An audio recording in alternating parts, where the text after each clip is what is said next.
El cálido resplandor del atardecer se filtraba a través de las amplias ventanas de la mansión Rivera, proyectando largas sombras sobre el pulido piso de mármol. Lucía, de 20 años, jugueteaba con el dobladillo de su vestido, sus ojos yendo nerviosamente de su padre a la puerta principal. Esta noche era importante, tal vez la noche más importante de su joven vida. Finalmente iba a presentar a Carlos, su novio desde hacía 8 meses, a su familia, en particular a su padre, Eduardo Rivera. Eduardo Rivera no era un padre cualquiera. Era Eduardo Rivera, magnate inmobiliario, dueño de la mitad de las propiedades comerciales del centro y un hombre conocido por sus estándares imposiblemente altos. Lucía había pospuesto esta reunión lo más posible, sabiendo que su padre tenía tendencia a juzgar a los demás en función de sus cuentas bancarias en lugar de su carácter. El timbre sonó, lo que hizo que el corazón de Lucía se acelerara. Se alisó el vestido y respiró profundamente antes de abrir la puerta. Allí estaba Carlos, con un modesto ramo de flores en la mano, y su sonrisa, que solía ser segura de sí misma, ahora estaba teñida de ansiedad. «Estás hermosa», susurró, entregándole las flores. Carlos había gastado todo el sueldo que recibía del centro comunitario en el que trabajaba para comprarse un traje nuevo para esta ocasión. Sus manos temblaban levemente mientras se ajustaba la corbata. «Recuerda, sé tú mismo», le aseguró Lucía, aunque no estaba segura de si eso sería suficiente para Eduardo Rivera. La cena comenzó de manera agradable. Eduardo se mostró cordial, aunque un poco distante, y le preguntó a Carlos sobre sus estudios y su familia. La madre de Lucía, Isabel, hizo todo lo posible por aliviar la tensión con cálidas sonrisas y cumplidos sobre las flores. Por un breve momento, Lucía se permitió albergar la esperanza de que tal vez su padre finalmente hubiera aprendido a ver más allá de la riqueza y el estatus. Esa esperanza se hizo añicos cuando llegó el plato principal. «Entonces, Carlos», comenzó Eduardo, haciendo girar su costoso vino, «Lucía me dijo que trabajas en un centro comunitario del centro. Una obra de caridad admirable. Pero ¿cuáles son tus verdaderos planes profesionales?» Carlos se enderezó en su silla. «No es una obra de caridad, señor. Estoy desarrollando programas educativos para niños desfavorecidos. Planeo expandir estas iniciativas a toda la ciudad una vez que complete mi maestría en políticas educativas». La risa de Eduardo fue tan aguda como para cortar el cristal. ¿Políticas educativas? ¿Eso es lo que pasa por ambición en estos días? Dígame, ¿cómo piensa mantener a mi hija con el salario de un asistente social? «Padre», exclamó Lucía, con el rostro enrojecido por la vergüenza. Pero Eduardo no había terminado.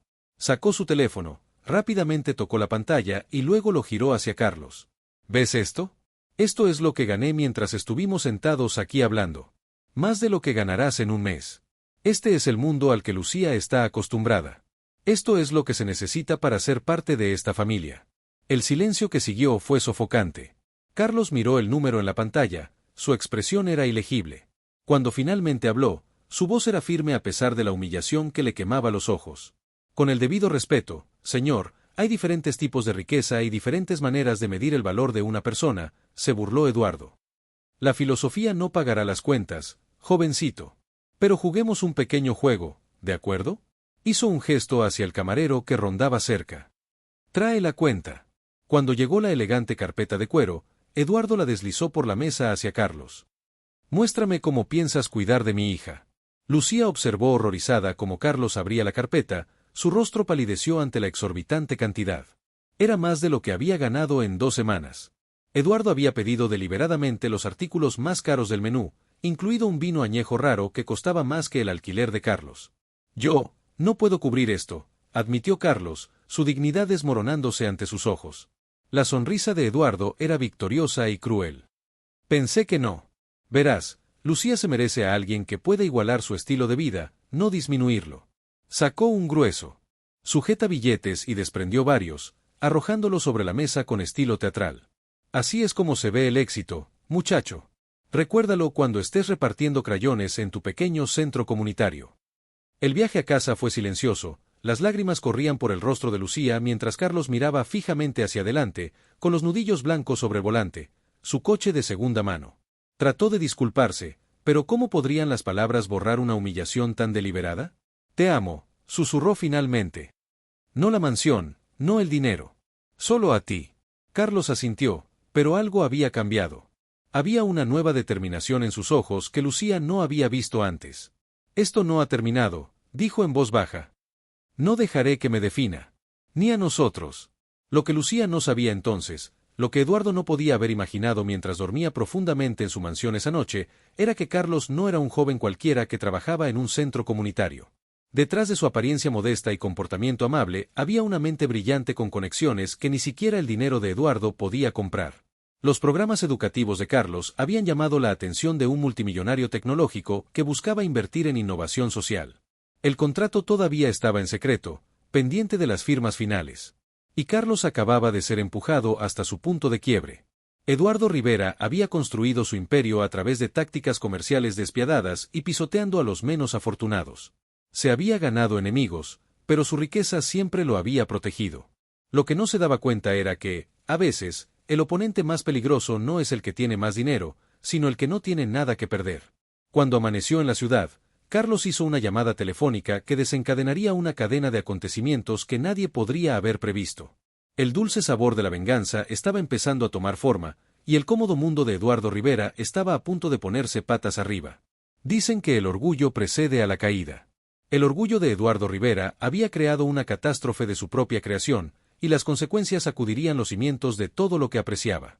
El dinero puede construir muros altos, pero no puede proteger contra lo que ya está dentro de las puertas. Y, a veces, la venganza más satisfactoria es la que nunca ves venir hasta que es demasiado tarde. La mañana después de la desastrosa cena, Carlos estaba sentado en su pequeño escritorio en el centro comunitario, mirando la pantalla de su computadora sin verla realmente. El escozor de las palabras de Eduardo todavía le quemaba el pecho. Había pasado años abriéndose camino a través de la universidad, dedicándose a ayudar a otros mientras construía algo significativo. Y en una sola noche, Eduardo Rivera había reducido todo eso a nada. El teléfono de Carlos vibró. Era un mensaje de Gabriel Mendoza, el multimillonario tecnológico cuya fundación había estado siguiendo el trabajo de Carlos durante meses. El contrato está listo. La reunión sigue programada para el viernes. Los dedos de Carlos se cernieron sobre el teclado. Inicialmente, había planeado usar la financiación para expandir sus programas educativos gradualmente.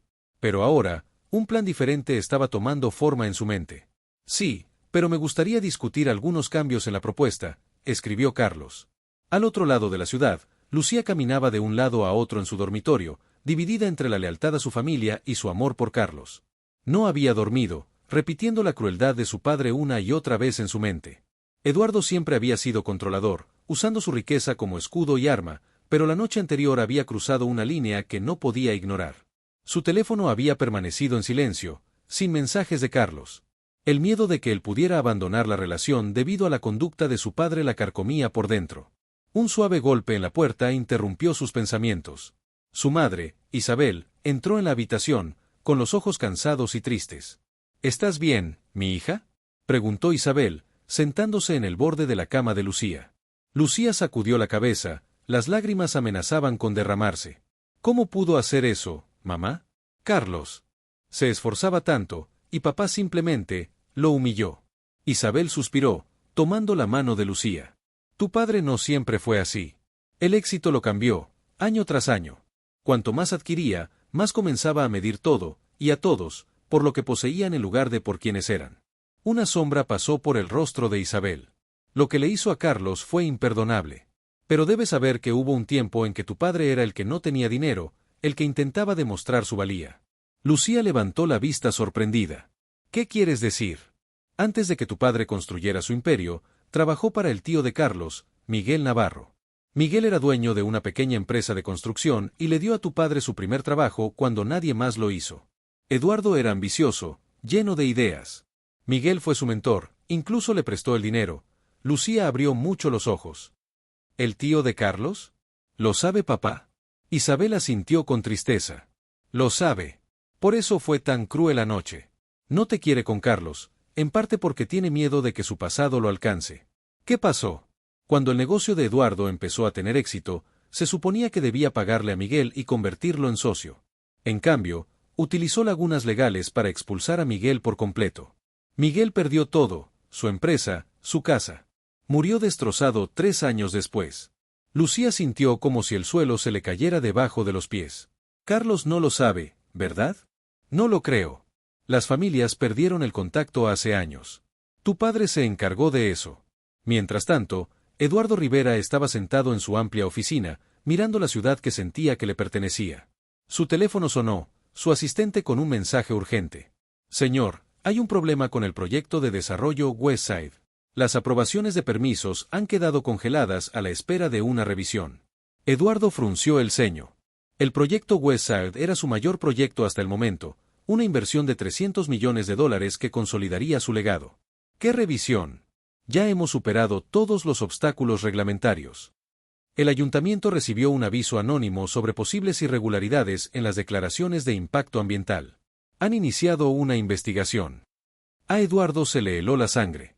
Había recortado gastos en esas evaluaciones, había pagado a las personas adecuadas para que hicieran la vista gorda. Pero, ¿quién habría sabido lo suficiente como para centrarse en esa vulnerabilidad específica? Cuando colgó, apareció una notificación en la pantalla de su ordenador, un correo electrónico de una dirección desconocida con un archivo adjunto. Eduardo lo abrió y encontró una única foto, una versión mucho más joven de sí mismo de pie junto a Miguel Navarro, ambos hombres sonriendo, con los brazos alrededor de los hombros del otro como hermanos. El asunto decía simplemente, recuerda de dónde vienes. Recuerda quién te ayudó a llegar hasta ahí. Las manos de Eduardo temblaban mientras miraba la vieja fotografía.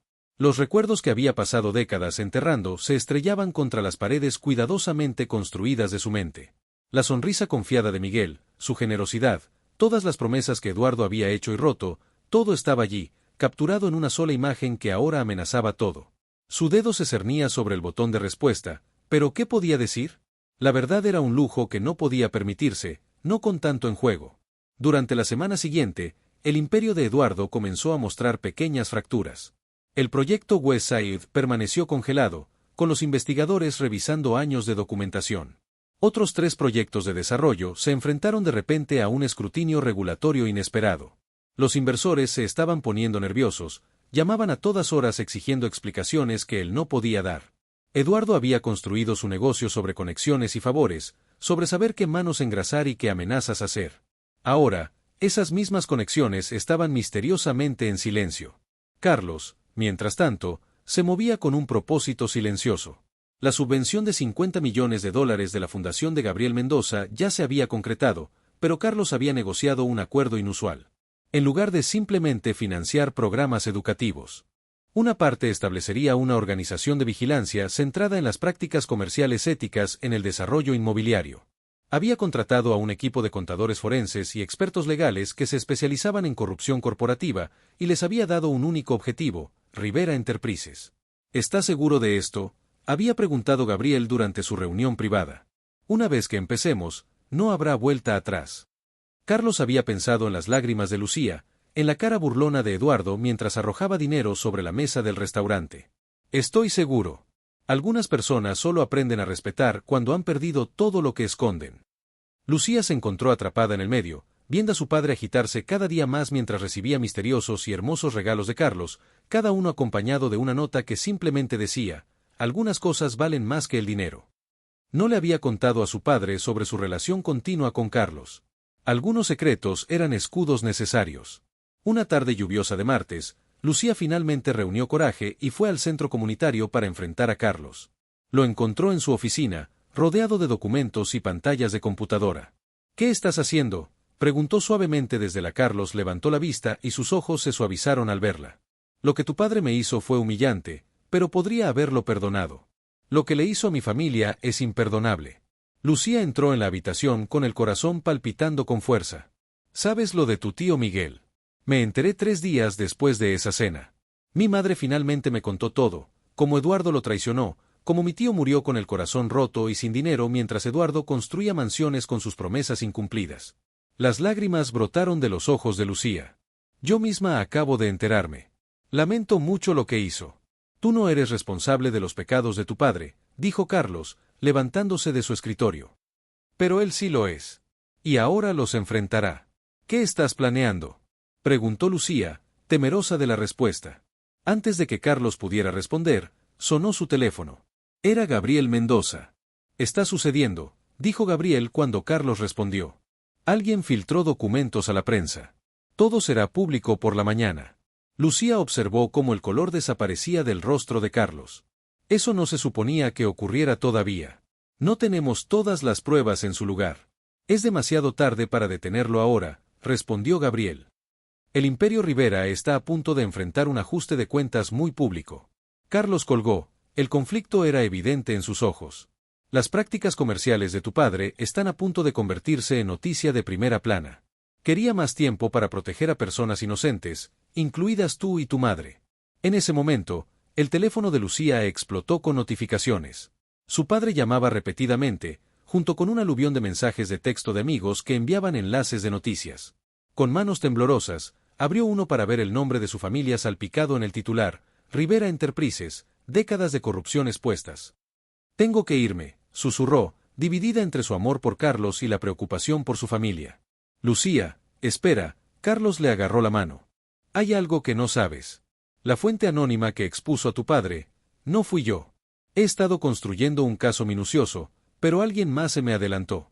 Alguien con un rencor aún más profundo. Al otro lado de la ciudad, Eduardo miraba horrorizado la pantalla de su computadora mientras el trabajo de su vida se desentrañaba ante sus ojos. Artículo tras artículo detallaba sus prácticas corruptas, con una documentación tan completa que solo podía haber venido de alguien que conociera íntimamente su negocio.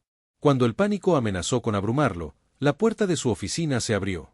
De pie en la puerta había un rostro que no había visto en 25 años, un fantasma del pasado que creía enterrado hace mucho tiempo.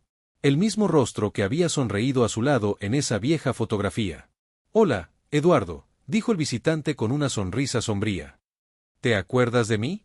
Eduardo se agarró al borde de su escritorio, sus piernas repentinamente incapaces de soportar su peso. El hombre que estaba frente a él no era Miguel, eso habría sido imposible. Era el hijo de Miguel, Antonio, el primo mayor de Carlos, que ahora tenía 40 y tantos años y la misma mirada penetrante que alguna vez perteneció a su padre. Antonio, susurró Eduardo, con el nombre como ceniza en la boca. ¿Te sorprende verme? Antonio entró en la oficina y cerró la puerta detrás de él. Pensabas que nuestra familia había desaparecido después de lo que le hiciste a mi padre. Que simplemente nos desvaneceríamos en la nada mientras tú construías tu imperio sobre sus sueños rotos. Eduardo se obligó a enderezarse. Sean cuales sean los agravios que creas tener, esta no es la manera de abordarlos. Potencialmente has infringido docenas de leyes al robar y filtrar esos documentos. Antonio se rió, un sonido áspero y carente de humor. Eso es muy interesante viniendo de ti. Dime, ¿al menos has mirado lo que se ha filtrado?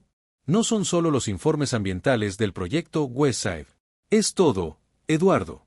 Cada soborno, cada amenaza, cada empresa fantasma que has usado para ocultar dinero durante 25 años. La sangre se drenó del rostro de Eduardo. ¿Cómo? ¿Conseguiste acceso a todo eso?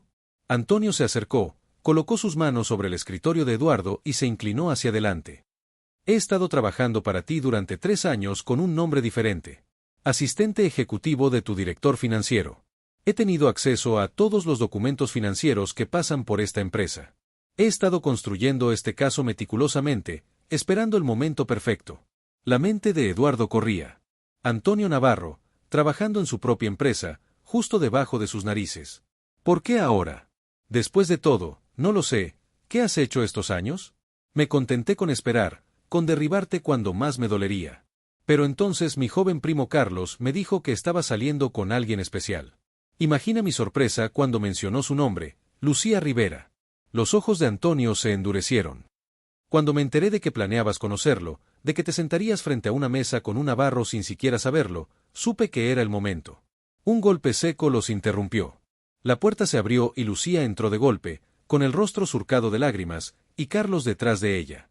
«Papá, ¿qué está pasando?», gritó, deteniéndose en seco al ver a Antonio. «¿Quién es?». «Reunión familiar», dijo Antonio con una sonrisa amarga. «Hola, Carlos». Carlos lo miró en estado de shock. «¿Antonio? ¿Qué estás haciendo aquí?». Antes de que Antonio pudiera responder, sonó el teléfono de Eduardo, su abogado. Eduardo lo agarró como un salvavidas. «Salvador, dime que puedes arreglar esto». La voz del otro lado era sombría.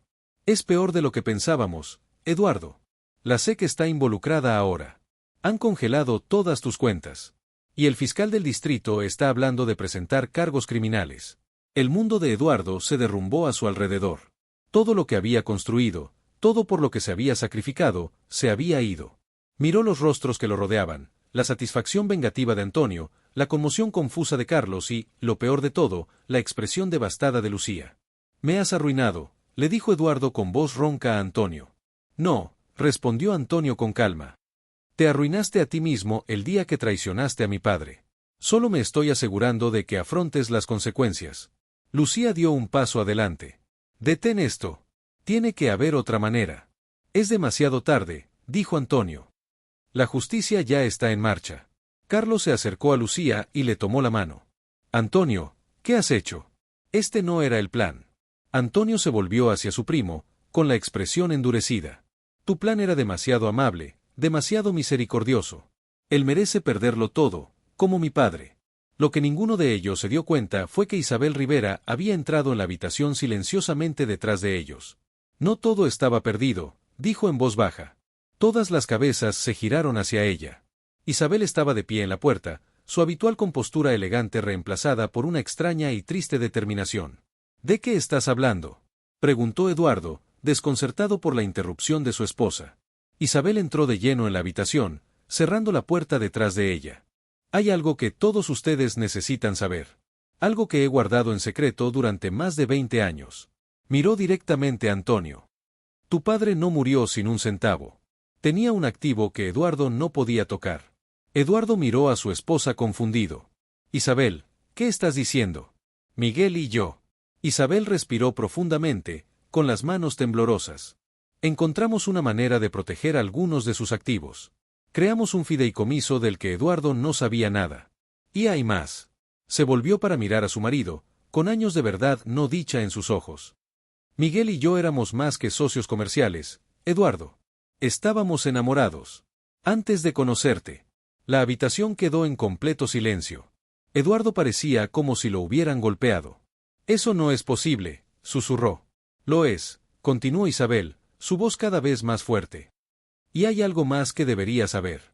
Algo que lo cambia todo. Se volvió para mirar a Lucía, luego a Eduardo. Lucía no es tu hija biológica. Es de Miguel. Las piernas de Lucía se dieron bajo ella.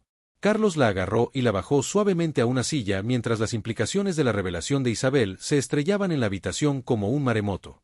¿Lucía es mi prima?, susurró Carlos, mirando a Lucía y a Antonio con horror. La oficina quedó en un silencio atónito. Carlos soltó lentamente la mano de Lucía. El nuevo conocimiento creó un abismo inmediato entre ellos. Lucía miró a su madre, su mundo se hizo añicos y se reformó con cada segundo que pasaba. Esto no puede ser verdad, susurró Lucía, con la voz quebrada. Dime que esto no es verdad. Isabel se acercó a su hija y se arrodilló ante ella.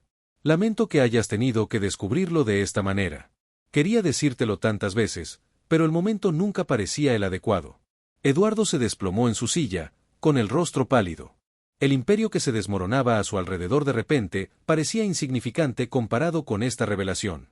Todos estos años, murmuró, criando a la hija de otro hombre. El hijo de Miguel. Sus ojos se endurecieron mientras miraba a su. ¿Esta fue tu venganza? ¿Hacerme amar a su hija como si fuera mía? No, dijo Isabel con firmeza. Nunca tuve la intención de hacer nada de esto. Cuando descubrí que estaba embarazada, Miguel ya se había ido, expulsado por tus planes.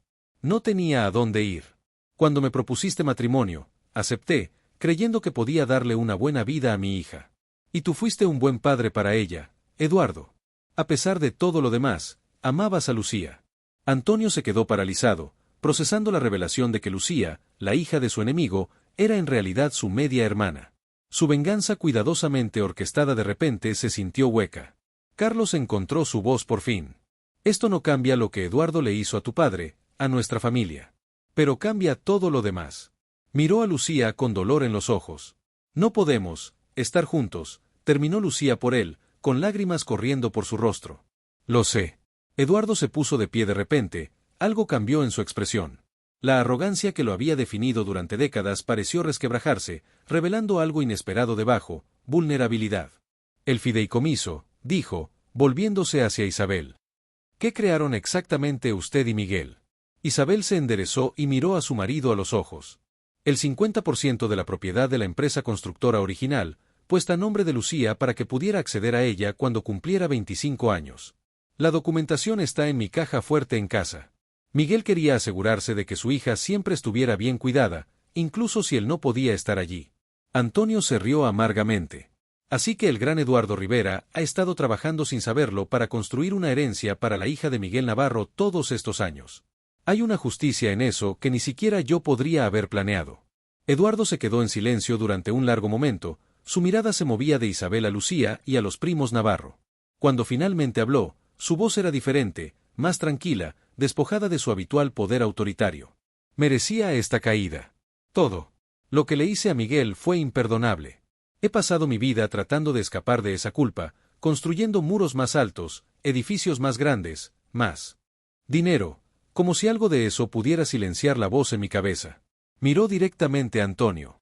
Tu padre era el doble de hombre que yo. Tenía una integridad que yo he pasado toda la vida fingiendo tener. La confesión quedó suspendida en el aire, inesperada y cruda. Lucía miró al hombre que siempre había conocido como su padre, viéndolo claramente tal vez por primera vez. ¿Qué pasa ahora?, preguntó Carlos, rompiendo el silencio. Eduardo respiró profundamente. Afronto las consecuencias. Todas ellas. Los cargos legales, la ruina financiera, la humillación pública. Me lo he ganado todo. Se volvió hacia Isabel. No impugnaré la confianza. Todo lo que pertenece a Lucía debe ser para ella. Antonio sacudió la cabeza con incredulidad. ¿Esperas que creamos que de repente has desarrollado una conciencia? ¿Después de todo lo que has hecho? No, respondió Eduardo simplemente. No espero perdón ni que creas. Pero voy a intentar enmendarme, empezando ahora. Cogió el teléfono y volvió a marcar a su abogado. Salvador, llama al equipo legal. No vamos a luchar contra las acusaciones. Voy a cooperar plenamente con la investigación. Mientras los demás observaban en estado de shock, Eduardo continuó. Y quiero que prepares la documentación para transferir todos mis activos personales no relacionados con la empresa a una fundación benéfica. Llámala en honor a Miguel Navarro. Cuando colgó, la sala permaneció en silencio, cada persona tratando de procesar el cambio repentino. Esto no arregla todo, reconoció Eduardo, sin que la lucha se manifestara en su voz. Nada puede hacerlo. Pero tal vez sea un comienzo. Antonio parecía en conflicto. La victoria con la que había soñado durante años se sentía extrañamente vacía. Mi padre merecía algo mejor de lo que tú le diste. Sí, asintió Eduardo simplemente. Lo merecía. Lucía se puso de pie, secándose las lágrimas. Necesito tiempo. Para entender quién soy ahora, quiénes somos todos para los demás. Miró a Carlos con el corazón en los ojos antes de volverse hacia Antonio, su medio hermano, con asombro e incertidumbre. Mientras todos se preparaban para irse, todavía conmocionados por las revelaciones, la asistente de Eduardo irrumpió en la habitación, con el rostro pálido. Señor Rivera, hay alguien aquí que quiere verlo. Está insistiendo. Antes de que pudiera terminar, un hombre mayor en silla de ruedas pasó junto a ella y entró en la oficina. Aunque tenía el pelo blanco y el rostro surcado por la edad, sus ojos eran agudos e inconfundibles. Miguel, jadeó Isabel, llevándose la mano a la boca. Eduardo se tambaleó hacia atrás como si estuviera viendo un fantasma. Antonio se quedó paralizado, mirando fijamente al padre que había creído muerto durante más de 2 décadas. Carlos se agarró al respaldo de una silla para apoyarse. Creo, dijo Miguel Navarro, con voz tenue pero decidida mientras observaba los rostros atónitos que tenía delante, que es hora de que todos tengamos una conversación honesta. La pequeña reunión en el jardín de Isabel un mes después no podría haber sido más diferente de la tensa cena que había dado inicio a todo. La luz del sol de la tarde se filtraba a través de los árboles, proyectando sombras moteadas sobre el espacio íntimo donde los miembros recién descubiertos de la familia se sentaban juntos, todavía encontrando su camino a través de la compleja red de emociones que los rodeaba. Los médicos no estaban seguros de que pudiera sobrevivir. Sus curtidas manos descansaban sobre la manta que cubría sus piernas. Durante mi recuperación, me di cuenta de que Eduardo nunca se detendría si supiera que estaba vivo. Así que, con la ayuda de un viejo amigo, desaparecí en México y comencé una nueva vida con un nombre diferente. Pero, ¿por qué no nos lo cuentas?, preguntó Antonio, con el dolor de 20 años de dolor innecesario evidente en su voz. Mamá te lloró durante años. Todos lo hicimos. Los ojos de Miguel se suavizaron con pesar. Al principio, fue por tu protección. Eduardo había amenazado con arruinar a cualquiera que estuviera relacionado conmigo si me defendía. Después, sacudió la cabeza. Después fue la vergüenza lo que me mantuvo alejado. La vergüenza de haberte fallado, de no ser lo suficientemente fuerte para enfrentar lo que sucedió. Cuando reuní el coraje, todos ustedes habían construido sus vidas sin mí. Lucía, Sentada junto a su padre biológico, le tomó la mano. El mes pasado había sido un viaje de descubrimiento, aprendiendo sobre el hombre cuya sangre corría por sus venas. ¿Qué te hizo regresar ahora? Un viejo amigo en México me mostró un artículo de noticias sobre Eduardo Rivera enfrentando cargos de corrupción. Sabía que era el momento. No podía esconderme por más tiempo. Al otro lado de la mesa, Eduardo estaba sentado en silencio. El arrogante hombre de negocios había desaparecido, reemplazado por un hombre humilde que esperaba el juicio. Había insistido en estar presente hoy, en enfrentar al hombre al que había perjudicado tan profundamente. He perdido casi todo, dijo Eduardo, hablando por primera vez desde que comenzó su reunión. La empresa, la reputación, la mayor parte de mi riqueza. Pero extrañamente, me siento más ligero que en décadas. Miró a Lucía. Todavía pienso en ti como mi hija. Eso no cambiará, incluso sabiendo la verdad. Lucía le dio una sonrisa triste. Tú me criaste. Tú también serás siempre mi padre, en todo lo que importa. Carlos observó el intercambio desde su lugar al lado de Antonio. El descubrimiento de su parentesco de sangre con Lucía había sido devastador para ambos. Su relación romántica había terminado, dejando un vínculo complicado que lentamente se estaba transformando en algo diferente, una conexión familiar en lugar de romántica. La fundación que lleva tu nombre ya está haciendo un buen trabajo, le dijo Carlos a Miguel. Hemos financiado programas educativos en 10 barrios desfavorecidos. Tu legado está ayudando a niños que de otra manera no habrían tenido una oportunidad. Miguel asintió, el orgullo era evidente en sus ojos. Por lo que me cuenta Isabel, esa fue toda tu visión, Carlos. Usted tomó una historia dolorosa y la transformó en algo positivo. A medida que avanzaba la tarde, las conversaciones pasaron del pasado doloroso a planes cautelosos para el futuro. Antonio habló de asumir la gestión de la fundación, canalizando su pasión por la justicia en un cambio constructivo. Isabel describió su alivio por finalmente vivir sin secretos. Eduardo describió su servicio comunitario que comenzaría después de que concluyera su proceso legal. Cuando terminó la reunión, Lucía se encontró sola con Carlos en el jardín. La incomodidad entre ellos se estaba desvaneciendo, reemplazada por un tipo diferente de cercanía. A veces me pregunto qué habría sucedido si nunca hubiéramos sabido la verdad, admitió Lucía. Si hubiéramos permanecido juntos, construido una vida. Carlos la miró pensativo. No podemos cambiar quiénes somos. Pero creo que hemos encontrado algo igual de importante, nuestra verdadera familia, nuestras verdaderas historias. Y un nuevo tipo de justicia, añadió Lucía. No venganza, sino sanación. Mientras el atardecer pintaba el cielo de brillantes tonos naranjas y rojos, la familia recién formada se despidió, cada uno llevando consigo un trozo de su historia compartida, cada uno avanzando con una comprensión más clara de dónde venían y hacia dónde podrían ir después. La riqueza que una vez los había definido, tanto su presencia como su ausencia, ya no tenía poder sobre sus vidas. Al final, la venganza más dulce no había sido la destrucción, sino la reconstrucción, construir algo nuevo a partir de los pedazos rotos del pasado.